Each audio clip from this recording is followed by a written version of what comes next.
9-წლიანი პატიმრობა მიხეილ სააკაშვილს დიდი ოდენობით საბიუჯეტო თანხების გაფლანგისთვის განაჩენი მოსამართლემ დილიდან გამოაცხადა. ამავე საქმეზე სახელმწიფო დაცვის სპეციალური სამსახურის ყოფილ უფროს თეიმურაზ ჯანაშიას 300,000 ლარით განესაზღვრა ჯარიმა. წარდგენილი ბრალდება 7-დან 11 წლამდე ვადით თავისუფლების აღკვეთას ითვალისწინებდა. მაკა ლაშხი ეგვერდება სასამართლოდან პირდაპირ ეთერში. მაკა გისმენთ. მოსამართლე ბადრი კოჭლამაზაშვილის გადაწყვეტილებას ხმაურითა და შეძახილებით შეხვდნენ დარბაზში მყოფი ნაციონალური მოძრაობის წევრები, ახლობლები და მეგობრები. როგორც მათ განმარტეს, ეს იყო უსამართლო გადაწყვეტილება მიღებული. ვეგეტყვით იმას, რომ საქართველოს მესამე პრეზიდენტს 9 წლით თავისუფლების აღკვეთა მიესაჯა, ის დამნაშავედ იქნა ცნობილი დიდი ოდენობით საბიუჯეტო თანხების გაფლანგვის ნაწილში. მოსამართლე ბადრი კოჭლამაზაშვილმა საკმაოდ ცვლად ისაუბრა თავის სარეზოლუციო ნაწილში აღნიშნულ საკითხთან დაკავშირებით და მაგალითისთვის გეტყვით იმას, რომ მან ისაუბრა, რომ წინა პროცესზე მიხეილ სააკაშვილმა თქვა, რომ ის აფინანსებდა სტუდენტების საზღვარგარეთ სწავლას და მათ შორის დააფინანსდა საკუთარი შვილის საზღვარგარეთ სწავლას, თუმცა მიხეილ სააკაშვილმა თქვა, რომ მისი შვილი იყო ნიჭიერი და ამით შეუწყო ხელი მის განათლებას. ბადრი კოჭლამაზაშვილმა აღნიშნულ საკითხზე თქვა, რომ უნდა მომხდარიყო სპეციალური კონკურსის გავლა ამ შემთხვევაში, თუმცა მიხეილ სააკაშვილის შვილს არანაირი კონკურსი არ გაუვლია. შესაბამისად, ეს იყო საბიუჯეტო თანხების გაფლანგვის ერთ-ერთი მაგალითი. დღესვე წარადგინა ბრალი თემურ ჯანაშიასაც, რომელსაც თუმცა მას ბრალი გადაუკვალიფიცირდა, მას ჯგუფურობის ნაწილში მოეხსნა, როგორც მოსამართლემ განმარტა, არ ვლინდება საქმის მასალებით, რომ თემურაზ ჯანაშია უშუალოდ იყო ჩართული საბიუჯეტო თანხების გაფლანგვის ნაწილში, თუმცა ის დამნაშავედ იქნა ცნობილი საბიუჯეტო თანხების გაფლანგვის დამალვის ნაწილში და მას შეეფარდა 300,000 ლარიანი ჯარიმა. ტაილანდში 2 დღის სასტუმროს მომსახურება საქართველოს ბიუჯეტს დაუჭდა 60,000 ლარზე მეტი.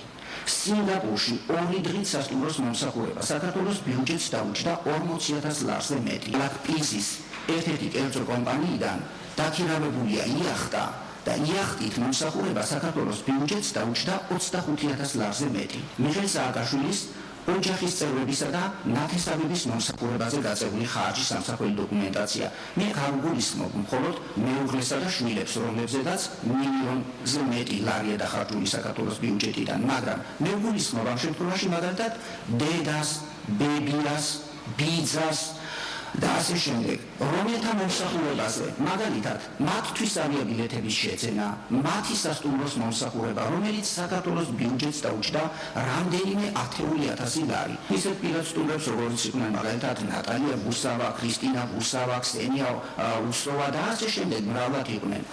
მათი საქართველოში ჩამოყვანის, მათი სასტუმრო მომსახურების, მათი სასტუმროში ამ მომსახურებისათვის დაღებული ხარჯიც კი საქართველოს ბიუჯეტმა ანასხაურა. შემდეგ მათთვის საჩუქრების შეძენისა და ძვირფასი სამკაულების შეძენისთვის დაღებული ხარჯი საქართველოს ბიუჯეტიდან საქართველოს ბიუჯეტს დაუჭდა რამდენიმე 10,000 ლარი.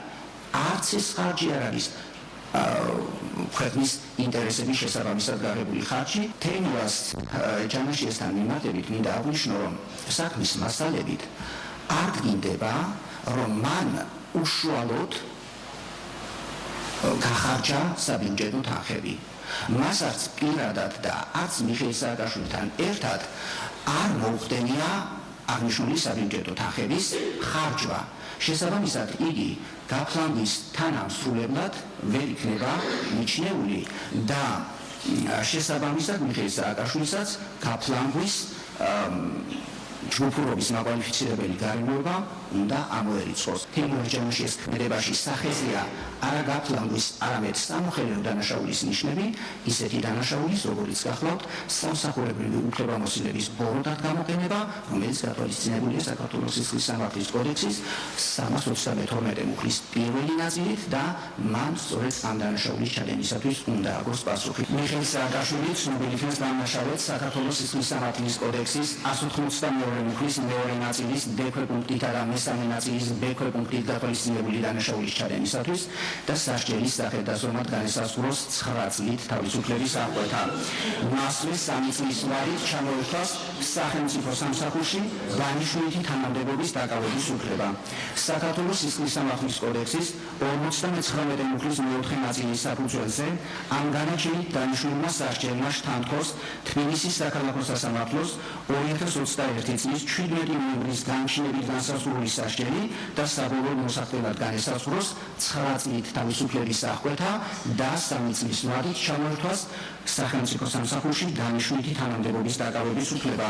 მიხეილ სააკაშვილს სასჯელის მოხდის ვადი სათვლა დაეწყოს ამ განაჩენის მიღების მომენტიდან 2025 წლის 12 მარტიდან მასვე სასჯელის მოხდის ვადაში ჩაეთვალოს 2021 წლის 1 ოქტომბრიდან 2025 წლის 12 მარტამდე პატიმრობაში ყოფნის პერიოდი.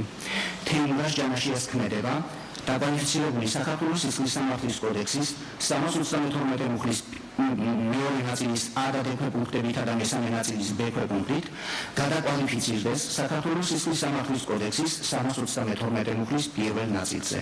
თეიმურაზ ჯანაშია ცნობილი იქნეს დამნაშავედ საქართველოს სისხლის სამართლის კოდექსის 332 მუხლის პირველი ნაწილით გათვალისწინებული დანაშაულის ჩადენისათვის და სასჯელის სახით და ზომად განესაზღვროს ჯარიმა 300,000 ლარის ოდენობით.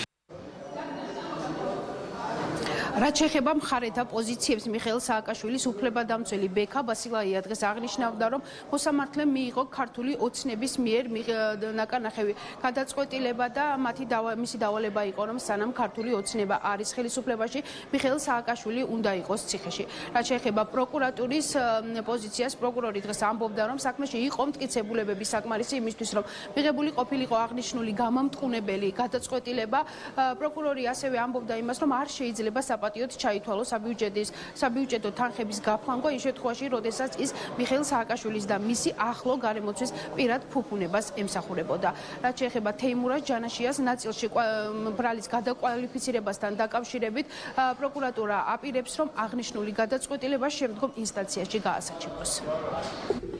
როგორც ვარაუდობდით, პოლიტიკური შეკვეთა გაფორმდა და შედგა და ეს არის ქართული ოცნების მესიჯი, რომ ვიდრე ხელისუფლებაში არიან, მიხეილ სააკაშვილი დღის სინათლე არ უნდა ნახოს და ის უნდა იყოს პოლიტიკურ ტყვეობაში. დღეს ჩვენ ეს მოვისმინეთ და ეს არ არის პოლიტიკური შეფასება, იმიტომ რომ როცა ჩვენ სასამართლოს უსმენთ და მოყავს არგუმენტები თუ რატომ მიიღო ეს გადაწყვეტილება, სასამართლო საუბრობს საქმის მაქსიმუმ 10%-ზე და საქმის 90%-თან დაკავშირებით ჩვენ გამარტება არ მოგვისმენია თემო ჯანაშიასთვის რაიმე ტიპის დანაშაულებრივი შეფასება, რაიმე ტიპის კვალიფიკაციის მიცემა, ეს არის უკანონო გადაწყვეტილება. ბრალდებულმა მიხეილ სააკაშვილმა გაფლანგა სახელმწიფოს კუთვნილი სახსრები და ამ თანხების გამოყენება არ მომხდარა სახელმწიფო ინტერესებიდან გამომდინარე. არამედ პირიქით აღნიშნული თანხა 9 მილიონი ლარი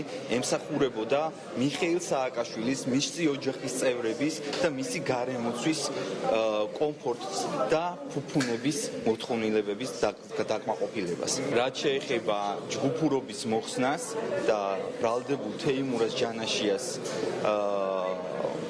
ქმედების გადაკვალიფიცირებას, აღნიშნულ ნაწილში ბრალდების მხარე აუცილებლად გაასაჩივრებს მოსამართლის გადაწყვეტილებას და ჩვენ გვაქვს მოლოდინი იმისა, რომ ეს გადაწყვეტილებაც შეიცვლება. რუსი ივანიშვილისთვის არამიზნობრივად არის დახარჯული ხარჯები, რომელიც დაიხარჯა პრეზიდენტი დონალდ ტრამპის მასპინძლობისთვის, ჰილარი კლინტონის მასპინძლობისთვის, ჯო ბაიდენის მასპინძლობისთვის და უამრავი სხვა მსოფლიო ლიდერის მასპინძლობისთვის. სამაგიეროდ მიზნობრივია ივანიშვილის რუსული რეჟიმისთვის ის ხარჯები, რომელიც სახელმწიფო ბიუჯეტიდან დაიხარჯა გავრილოვის მასპინძლობისთვის. იმ ტყვიებისთვის, რომელიც ადამიანებს დაუშინეს, რომლებიც აპროტესტებდნენ გავრილოვის სტუმრებას და პარლამენტის თავმჯდომარის სკამში მოკალათებას. სამაგიეროდ ივანიშვილის რუსული რეჟიმისთვის მიზნობრივია ის საბიუჯეტო სახსრები, რომელიც დაიხარჯა პოზნერის, პუტინის პროპაგანდისტის მასპინძლობისთვის. ეს კიდევ ერთხელ ადასტურებს ივანიშვილის რეალურ სახეს.